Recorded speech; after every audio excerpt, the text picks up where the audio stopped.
Good morning. आप सभी का चैंपियंस क्लासेज में स्वागत है।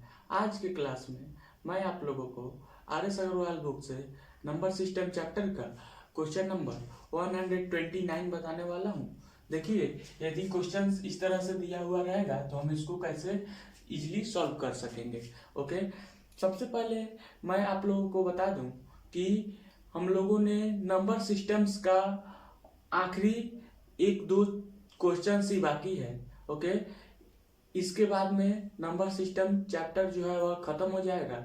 इस चैप्टर्स में एडवांस क्वेश्चंस भी है, उस क्वेश्चंस को भी मैं आप लोगों को बताऊंगा।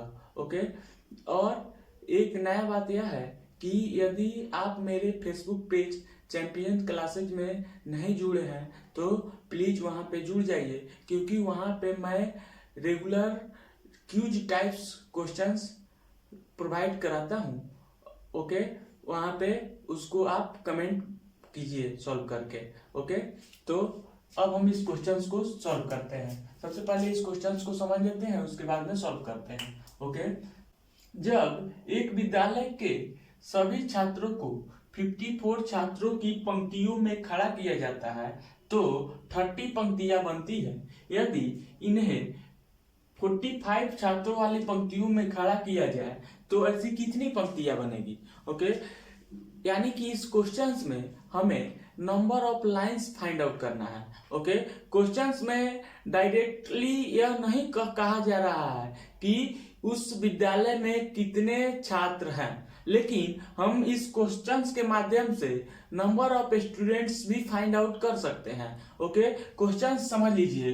क्वेश्चंस कह रहा है कि यदि उस विद्यालय में एक लाइन में 54 छात्रों को खड़ा किया जा रहा है तो ऐसे 30 पंक्तियां बन रही है। ओके, यानी कि एक लाइन में 54 बच्चों को खड़ा किया जा रहा है तो 30 लाइन जो है वो बन रहा है, तो नंबर ऑफ स्टूडेंट्स कितना हो जाएगा, 54 इंटू 30 हो जाएगा। ओके, यानी कि एक लाइन में बच्चों की संख्या इंटू पंक्तियों की संख्या इज इक्वल टू छात्रों की संख्या। ओके, यानी कि यदि हमें छात्रों की संख्या निकालना हो तो एक लाइन में उपस्थित बच्चों की संख्या गुना टोटल पंक्तियों की संख्या।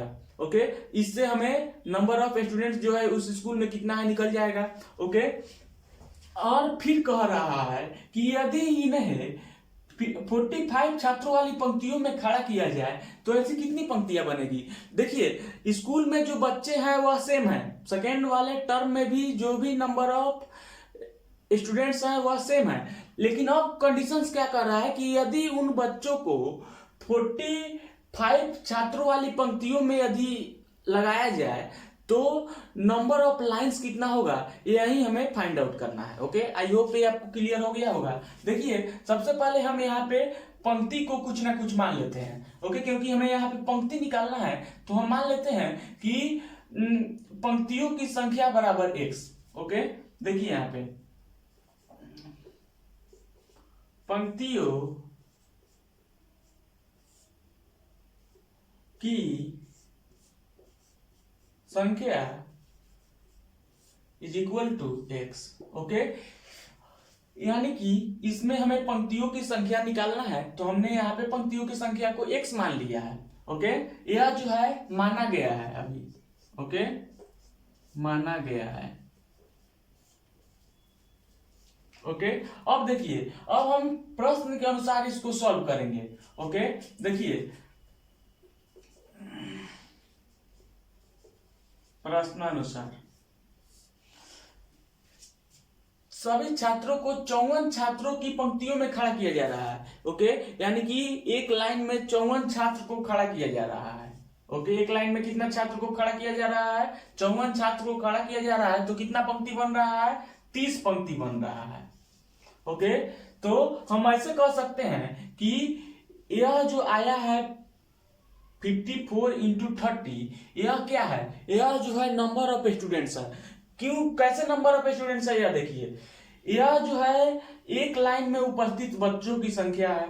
ओके, यह जो है नंबर ऑफ लाइंस है। ओके, तो मैं अभी आपको बताया हूं कि एक लाइन में खड़ा बच्चों की संख्या गुना टोटल लाइंस जो है वही तो नंबर ऑफ स्टूडेंट्स होगा। ओके, तो यह जो है नंबर ऑफ स्टूडेंट्स हो गया।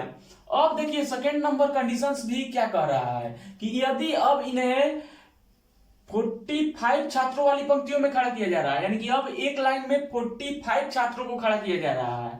ओके, तो कितनी पंक्तियां बनेगी? तो हम मान लेते हैं कि x पंक्तियां बनेगी, तो यहां पे हम x कर दिए हैं। अब देखिए यह जो निकला है टोटल नंबर ऑफ स्टूडेंट्स निकला है, और यह भी जो निकला है यह भी टोटल ऑफ स्टूडेंट्स निकला है। तो इसका टोटल ऑफ स्टूडेंट्स जो भी होगा उतना ही तो इसका भी टोटल ऑफ स्टूडेंट्स होगा। ओके, यानी कि इसमें एक लाइन में उपस्थित बच्चों की संख्या गुना नंबर ऑफ लाइंस। ओके, और इसमें भी एक लाइन में उपस्थित बच्चों की संख्या और कितना लाइंस बनेगा यही हमको निकालना है। तो हम इसमें कितना लाइन बनेगा और एक लाइन में बच्चों की उपस्थित संख्या जो भी है इसमें यदि मल्टीप्लाई कर देंगे तो यह टोटल नंबर ऑफ स्टूडेंट्स हो जाएगा कि नहीं हो जाएगा? हो जाएगा। ओके, तो अब हम इसको सॉल्व करेंगे।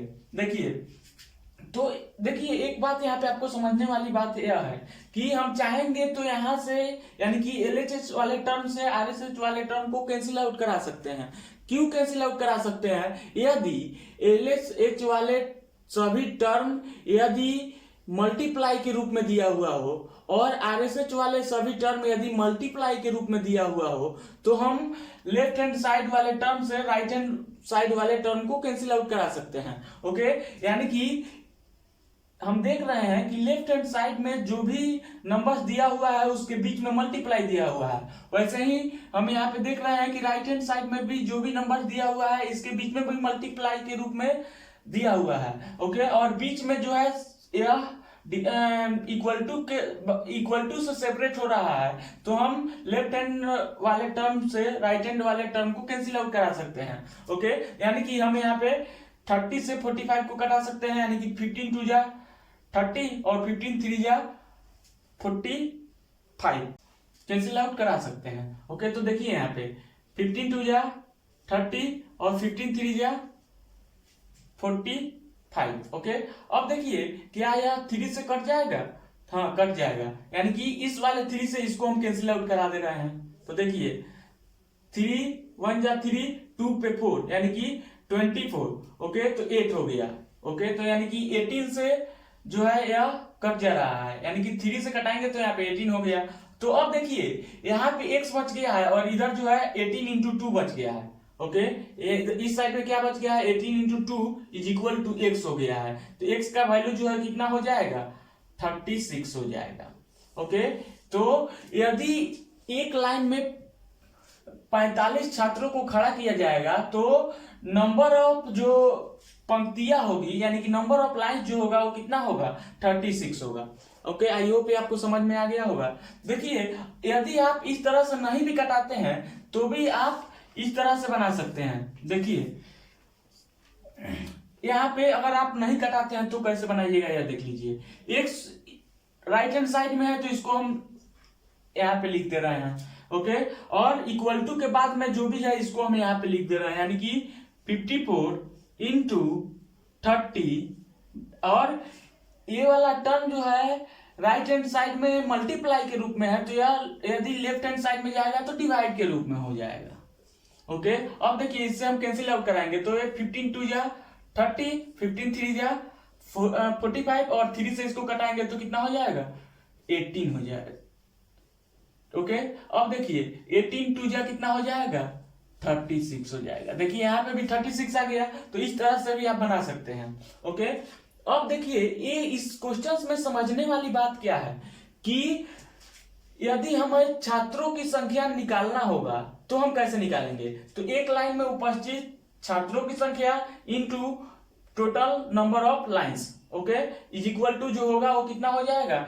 नंबर ऑफ स्टूडेंट्स हो जाएगा। तो यहाँ पे भी नंबर ऑफ स्टूडेंट जो है वह सेम हो रहा है और यहाँ पे भी नंबर ऑफ स्टूडेंट्स सेम ही रहेगा। ओके, क्योंकि एक विद्यालय में नंबर ऑफ स्टूडेंट जो है वह सेम ही रहता है।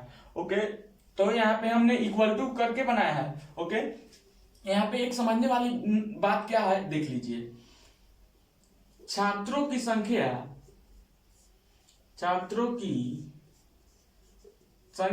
इज इक्वल टू एक पंक्ति में खड़ा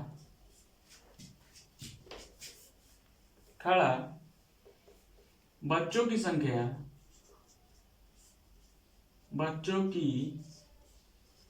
संख्या मल्टीप्लाई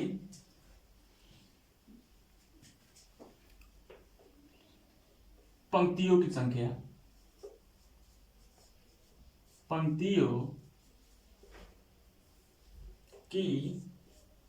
संख्या। ओके, यानी कि इस क्वेश्चंस में छात्रों की संख्या जो होगा वह एक पंक्ति में खड़ा बच्चों की संख्या गुना पंक्तियों की संख्या होगा। ओके, आई होप ये आपको समझ में आ गया होगा, बहुत ही सिंपल क्वेश्चन था। ओके, अब हम लोग नेक्स्ट क्लास में नेक्स्ट क्वेश्चंस के साथ में मिलेंगे। ओके, यहाँ पे जो है यदि 45 छात्रों वाली पंक्तियों में बच्चों को खड़ा किया जा रहा है तो 36 जो है वह पंक्ति बनेगा। यानी कि यहाँ पे हम लोग पंक्तियों की संख्या को x माना है तो x का वैल्यू जो है वह 36 आ गया है, तो वहीं जो है 36 हम लोग का आंसर हो गया। ओके, आई होप ये क्लियर हो गया होगा। अब हम लोग नेक्स्ट क्लास में मिलेंगे। ओके, तब तक के लिए बाय बाय, टेक केयर।